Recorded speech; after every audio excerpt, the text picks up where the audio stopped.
and welcome to Energy Top Up. It's your weekly webinar show with psychology and coaching for success. We're going to help you build your resilience and give you loads of practical tips to boost confidence and build that inner strength. Now, this week is all about seeing things from a different perspective. And in the same way as 4 + 2 is 6 or 3 × 2 is 6, there are many different ways of making up that number, but it doesn't mean that one is better than the other, one is worse than the other, or one should ever feel threatened by the other. All it simply means is the more choices we have, the more options we have to take successful action. I'm childhood psychologist Dr. Audrey Tang, and with me is the wonderful award-winning parent and family coach, Sharon Lawton. Oh, hi, thanks, Audrey. Yes, it's absolutely right. It's interesting how when we only see things from one perspective, we limit ourselves. So if we broaden our mind and we open it up to many different options and also possibilities. And the more options we have, the more flexible we can be. And the more likely we are to be effective in any particular given situation. So today's show is all about giving you ways to reframe your thinking in order to take more positive and effective action in any part of your lives. Isn't that right, Audrey? Spot on. The whole thing with everything that Sharon and I teach is that we want to give you options. That's it. We're not telling you what you're doing is wrong. We're saying there are different ways of doing it, and that is what today's show is all about. So I'm going to kick off with talking about how we can actually use this concept of different perspectives for personal growth. And this is something called the DILTS logical levels. And where this is important is that if at any point we want to change our behaviors, we want to try something new, and there's very good reasons for it, because we might want to achieve a goal and one method doesn't work. So we look for another one. Again, the more options, the more successful. But when it comes to change, we often start at the bottom of this hierarchy. We change our environment. So take the example of wanting to drop a dress size. You might go to the gym, not at the moment, but you might work out at home, you might go for a run outside, you change your environment. You might even change your behaviors, the next step up. That means you might diet, you might change what you're eating. You will get stronger, so your capabilities also change. So as you can see, one might lead to the other. And you may achieve that goal. But if you do not believe that you are a person who has that fitness mindset, that healthy, strong mindset, it is very easy once you've achieved the goal to just slip back down to the bottom. The whole thing about the DILTS model is that whilst you can affect change at any of these areas, anything that you start at the bottom will not necessarily carry upwards. But if you change at the top, you change your thinking, you change your viewpoint, you change the way that you might see yourself, you change the beliefs you have about yourself, they all feed downwards. And so to kick off, I want to give you a little warm up that I give a lot of my training sessions, and I show them a bottle. And I say to them, you've got 1 minute to think of as many uses as you can for this one bottle. You can do this with me now. I won't give you a minute, but just have a think. Then I put one person with another person, and as a pair, they get to talk about what their ideas were and then come up with more ideas. Then they work as a group. Now, this is not simply to show the power of brainstorming and how a chaired brainstorm can sometimes be more effective than simply shout words out, but actually to show you that on your own, you may think in a certain way only, and that's fine. You've got to this stage thinking in that way. There's nothing wrong with that. But if you then consider someone else's point of view, one person might think, oh, I could make a musical instrument out of that bottle. Another person may think, actually, I can make a light. Those are two quite different approaches to the same task. And by working with that other person, you begin to realize there is a different way to look at this. Working with a group, you will realize there are many different ways of looking at this. Again, as we've said from the start, not any of them are necessarily better or worse than the other. Not one should feel threatened by the other, but simply by broadening our outlook, we have a better opportunity to make effective choices. And on that note, I'll pass you straight over to Sharon for our first exercise. Thanks, Audrey. That's so helpful and so useful.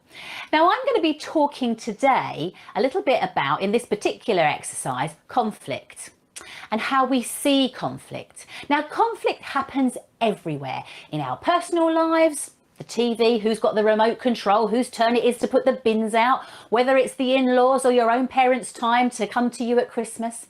It also happens in our professional lives. But the list is endless. We can't avoid conflict, it's a fact of life. But if we can handle conflict well, it can be very motivating and sometimes can even project us forward to set and achieve goals. Now, often what can happen is something will be said to us in the heat of the moment, in a conflict situation, and it triggers us. And what happens is it sounds critical to us when we listen to it. It feels like an attack. And then what we do, our first response, is often to fight back, try and score points. But if we stop, we put our emotion to one side, not become emotionless, but to become more rational in our thinking and listening, rather than push our own view harder and listen to our internal voice and not what the other person is saying, what we can do then is take responsibility for our communication and say how we feel. Now, just quickly, I just want to introduce you to how we often respond in challenging situations when we're challenged. Now, this is part of a bigger piece of work around conflict, but very, very briefly, when we are in conflict, we have a particular way of communicating, and that might be submissively, where actually our communication style is quite yielding. We give in, we want to avoid conflict, we want to make it better. And we end up feeling very powerless in that situation. Or we might have a very passive aggressive style, which means that our communication style is often very manipulative. We might use power play, we might use emotional blackmail. Again, we're listening to our own emotions, we're not listening to what the other person has to say, and we're not able to verbalize how we feel. We just maybe use sarcasm and ways of putting the other person down. And again, we feel very stressed and there's a lot of power play going on. Or perhaps, and this is often what we associate with conflict, although all styles are relevant, maybe our conflict style is aggressive. And then in our communication during that conflict, we use very attacking use statements. We try and score points. Well, you never took the bins out last week, or you're a fine one to talk. You didn't even take the minutes in the last meeting. And we try and score those points, getting one over on each other. And there's a power struggle. You always, you never. There's a finger that feels quite attacking when we're on the receiving end. Again, a lot of power struggle and increased stress. Where we want to shift to as much as we can is an assertive response, where actually what we're doing is we notice and we feel triggered. But instead of responding emotionally, where we're listening to our own feelings and thoughts and not what the other person has to say, we're starting to think rationally and logically. And where we communicate, we use something called an I statement.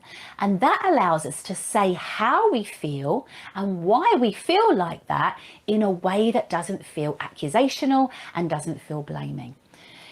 There is an assumption that the power is retained. So you're looking potentially for a win-win situation. I'm able to say how I feel about this situation, but not in a way that actually causes the other person to feel blamed or criticized or attacked. Power is retained, reduce stress. So how does an I statement work? Well, what we need to do is to say how we feel. So maybe we say, I feel very frustrated. And then we say why. Now, often the trick here is that people then fall back into blaming language. So we say, I feel very frustrated or hurt when you do that. Now think of that you word almost like a finger being pointed at someone. So what we need to do is to take out that you word and think about how we feel, bring it back to ourselves. As I said before, take responsibility for our communication assertively and clearly.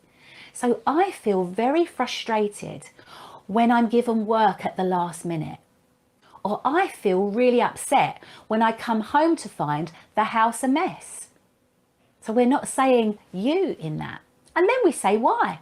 Because it's really important to me to ensure I can schedule all of my work to get it finished on time.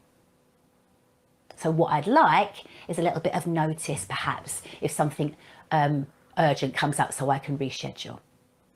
So have a think this week about your conflict style, your communication style. Do you respond straight away by scoring points? Can you stop and breathe and think more about communicating assertively in conflict so that you can say how you feel, but not in a way that the other person feels attacked? So have a go at that this week. Back to you, Audrey. Thanks, Sharon. Really helpful points there. And again, to return to that DILTS model, what Sharon is saying is it's so important to resolve conflict, because the whole point of conflict is actually it can broaden our view because we understand how somebody else is thinking, not necessarily because we just want to win. So again, whilst we can practice all of those amazing things that Sharon is suggesting and all of the things that we suggest in the show and have over the last few weeks, it is when we change our purpose, we change our why, and we change our thoughts about who we are. We want to be somebody who can resolve issues and somebody who reclaims our personal power. That is when those behaviors suddenly become a lot more natural to us. And to carry on with what Sharon is saying and to help you see things from a different perspective. So whilst doing all the exercises will help you reclaim your power and use conflict in a positive manner, by seeing why somebody might be reacting in the way they do, that can actually help you diffuse the situation in the first place. And this is a lovely exercise, and this can be done with families as well as with teens, and it's by psychologist Richard Wiseman. And this is simply a series of boxes, and what you would be asked to do within a time limit is to draw a different picture in each of those boxes. And with a, say, 2-minute time limit, this is actually quite difficult. You might come up with 1, 2, or 3 pictures, perhaps. If you're particularly artistic, you might come up with 4 or 5. And I'm not saying I mark you on your art or they have to be incredibly beautiful, but around there, you sort of start drying up and start thinking, oh, I don't know what else to do here. And this is where the seeing from a different perspective comes in. Because as the trainer, I then suggest things such as, well, how might a dog picture something? How might a cat picture it? How might a child see it? How might an astronaut see it? And suddenly, by giving those cues, think about it, how somebody else in a different profession might draw a picture. You suddenly get a lot more ideas. Not only does it help our creativity, but it helps us see how somebody else might be thinking. This is useful in business as well, because so often we use this push kind of marketing. We want you to do this. We want you to have our product. But if you think about the client, what do they want? What is their goal? Then suddenly, by putting yourself in their position, you're able to offer something that actually meets their needs as well as collaborates with what you want to give. And now it's back to Sharon for exercise 2. Thanks so much, Audrey. I actually used that exercise. It's so powerful. I used it with a group of school teachers, actually. And it was a really, really interesting exercise. So yeah, brilliant. Fantastic. Thank you for reminding me about that. I'd forgotten all about it and how powerful it was. Okay, so I now want to talk to you about reframing thinking. Now, when I'm working with, well, anyone really as a coach, one of the major things that I tend to do is I notice the way that they talk and the way that they express their thoughts. And often we do a lot of exercises around reframing our thinking. Now, we have a constant flow of thoughts going through our minds all of the time, and our reality is made up from the thoughts that we spend most of our time focusing on. And we view the world through our own personal lens, and that is as a result of something that's called our beliefs. But what is a belief? Now, a belief is something that you accept as true and don't question.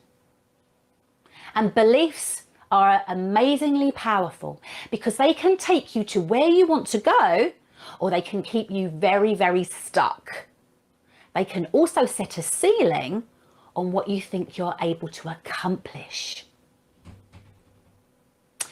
So let me just have a think with you. Is there a particular job that you want, or something in particular that you want to achieve, but you find yourself saying something like, people like me don't get those type of opportunities, or I'm just not clever enough to get into that university? That will tell you a lot about the beliefs that you're running. Now, there are two types of beliefs, what I would call empowering beliefs, and those empowering beliefs allow you to take action, move you forward, get you to where you want to go. Or there's what's called limiting beliefs. Now, limiting beliefs keep you stuck, keep you where you are.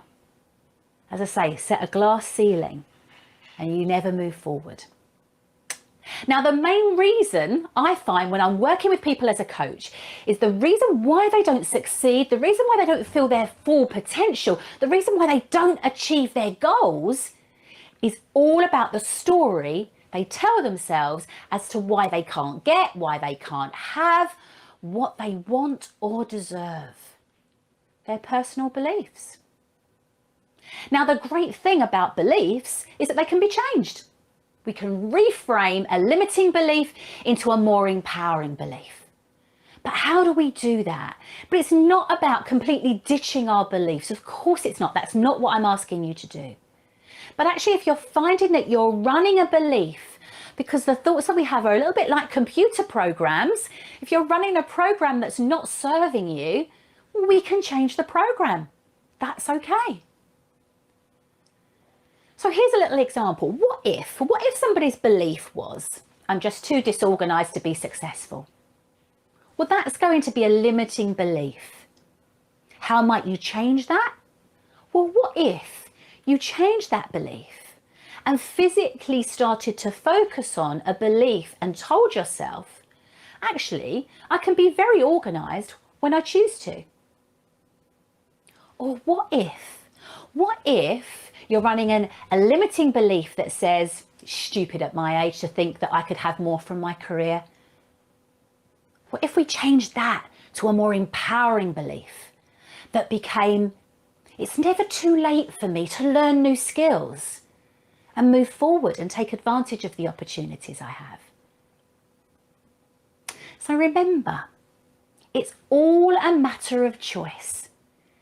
We can choose how we look at a situation and see things either in one way or in another way, because there are always two ways of seeing a picture of ourselves.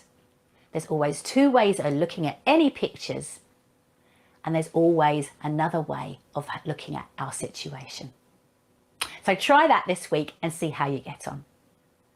What about you, Audrey? Do you find empowering beliefs and limiting beliefs quite helpful for you?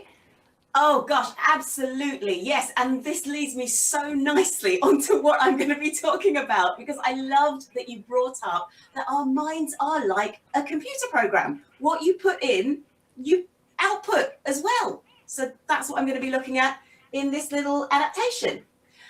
What Sharon is talking about here is our limiting beliefs are indeed like a computer program, and that is the basis of a technique called neuro-linguistic programming. You don't need to know too much about that, but what that says is it's the language we use in our heads that actually makes the difference. Our language can create the thoughts that we have.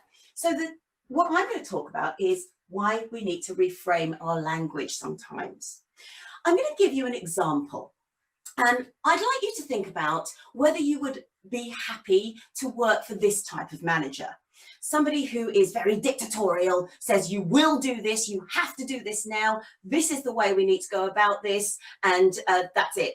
This is my rule. A lot of people will immediately say, oh, no, I don't want to work for somebody like that. That would be absolutely horrible. That would be wrong. That would be bad behavior.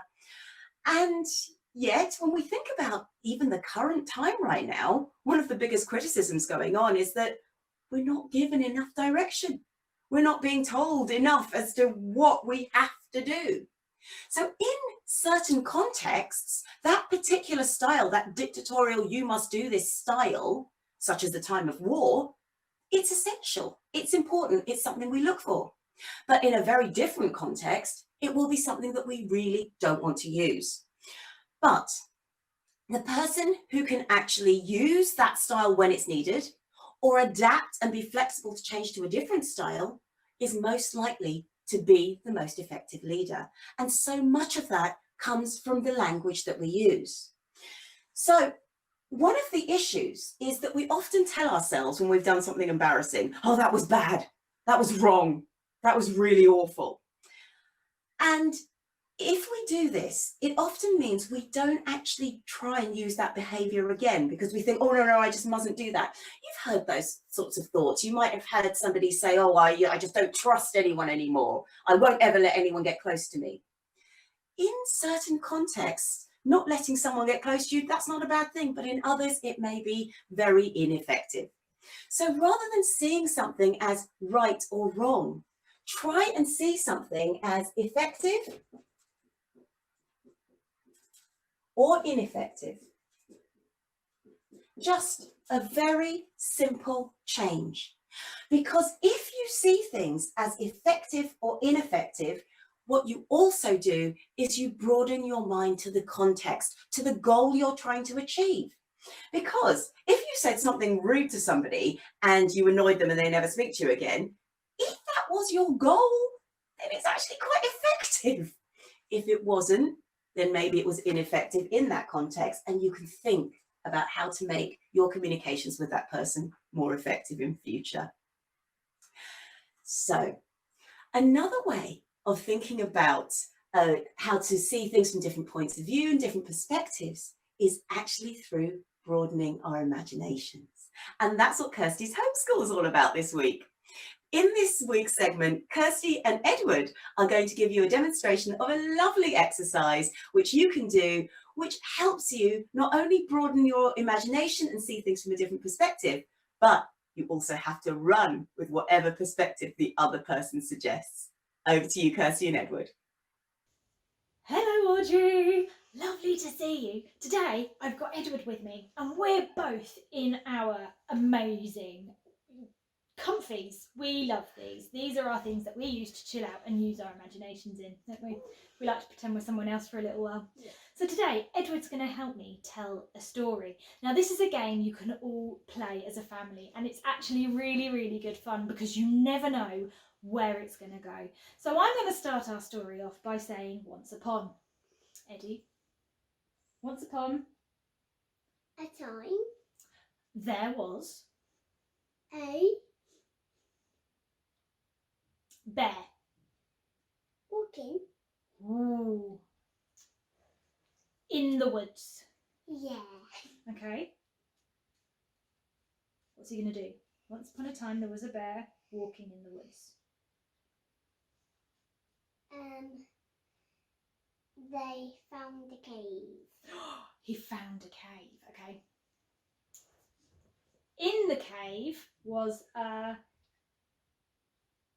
Baby bear. who was crying. With tears. With tears. His paw. Baby. Bears. Yeah, his paw. Paws. What could be wrong with his paw? It's red. Was red. His paw was red. There was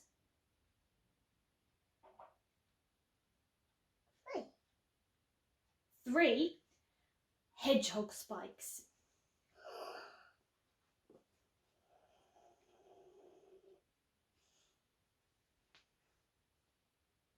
There were three hedgehog spikes in his paw. What do you think he did? What could happen next? He pulled them out. The bear? Big bear? Yeah. Yeah? So Big Bear pulled them out. Yeah. Baby Bear was happy.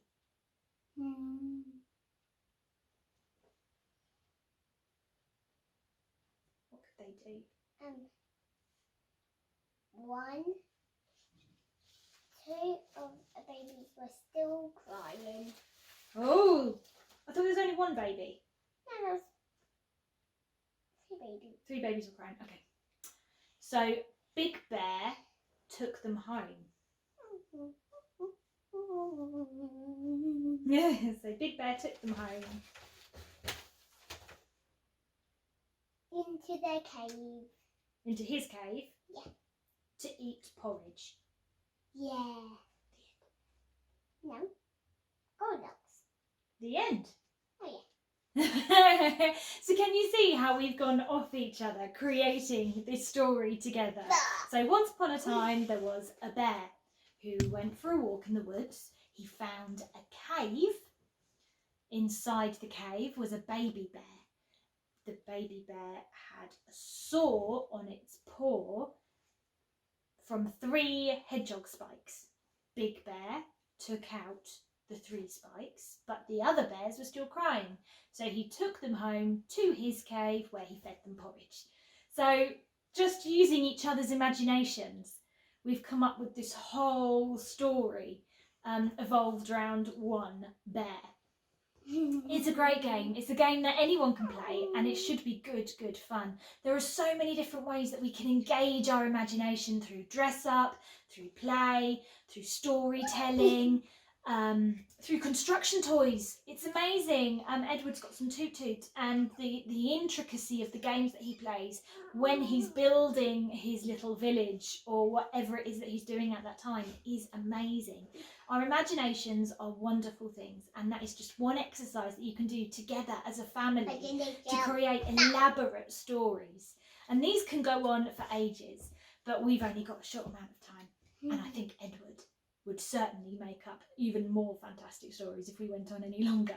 So we hope you had fun. Have fun. Tell us if you've done this exercise and what your story turned out. I would love to know. And we'll see you next week, and we hope you have a wonderful time ahead. See you soon. Bye. Mommy, I've got another imagination. Thank you so much to Kirsty's Homeschool. And we have reached the end of the show already. It has flown by, so it's back to Sharon for her top tips. Thanks so much, Audrey. Now, this week, it's about top tips for reframing.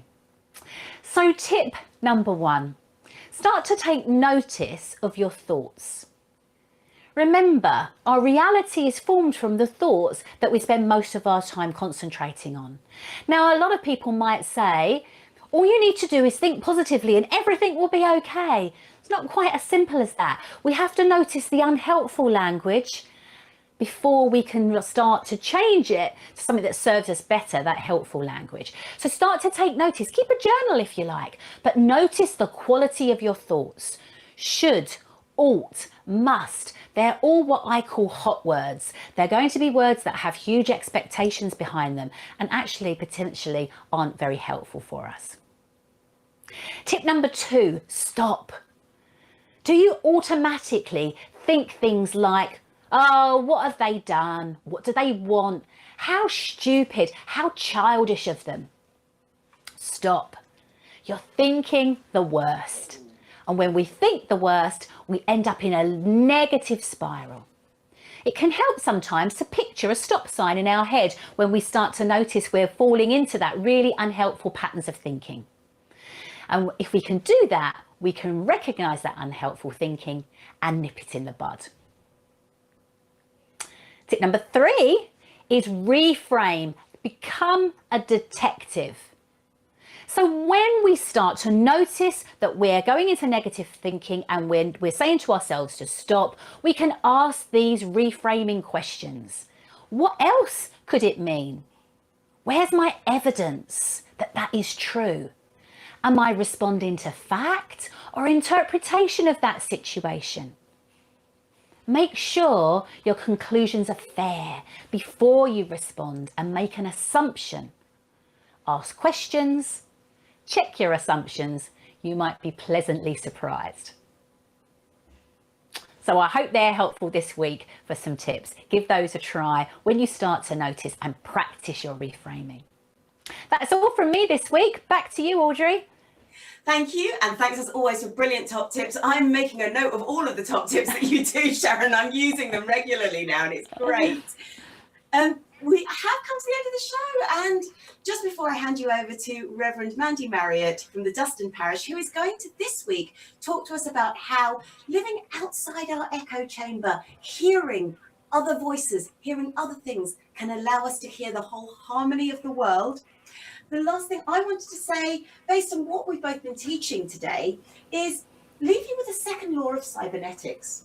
Now, we're not telling you ever to change what you're doing right now, but the organism with the most options always yields the most influence over the system. So this week, work on broadening your perspective, work on broadening your thought process, deepening your ideas and your outlook, and you're more likely to have a much greater personal power. Have a great week. Thanks so much. Bye-bye. Bye. I wonder how good you are at seeing things from a different perspective. Atticus Finch in To Kill a Mockingbird by Harper Lee said, "If you can learn a simple trick, Scout, you'll get along a lot better with all kind of folks. You never really understand a person until you consider things from his point of view, until you climb inside of his skin and walk around in it." Well, of course, it's not always easy to see things from another perspective, because, you see, we see things through our own filters, like our gender, our upbringing, our beliefs, our life experiences. But you know, gaining another perspective can be so enriching. Take, for example, this picture of a flower, recognizable in its shape, color, and form. But look at the same flower from a different perspective, and you get a different picture altogether, showing structure and detail. Well, let's take something that's close to home for me, the resurrection of Jesus Christ. Now, some people dismiss that the event ever happened at all, for various reasons, and often cite that the 4 gospel accounts of the resurrection differ in their telling of the story. So how can it be true?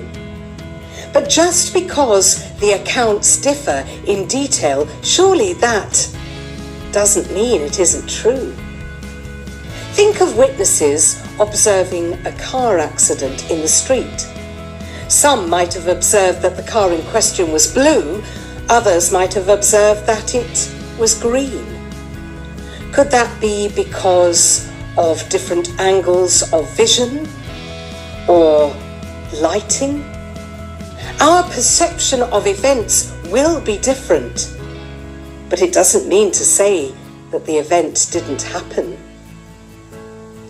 The 4 gospel accounts add to the understanding of the resurrection. The different witness accounts of the car accident build up a fuller picture of what actually happened.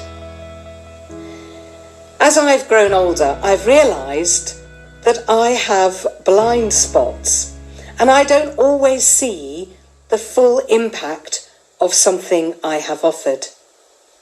For example, as a church minister, I might have devised what I thought was a very acceptable carol service for Christmas. But after the event, having reflected on it with others from the church, I realised that I'd missed out particular elements that would have made it just that little bit better. You see, when we take on board the perspective of others and add it to our own, the sum can be so much greater.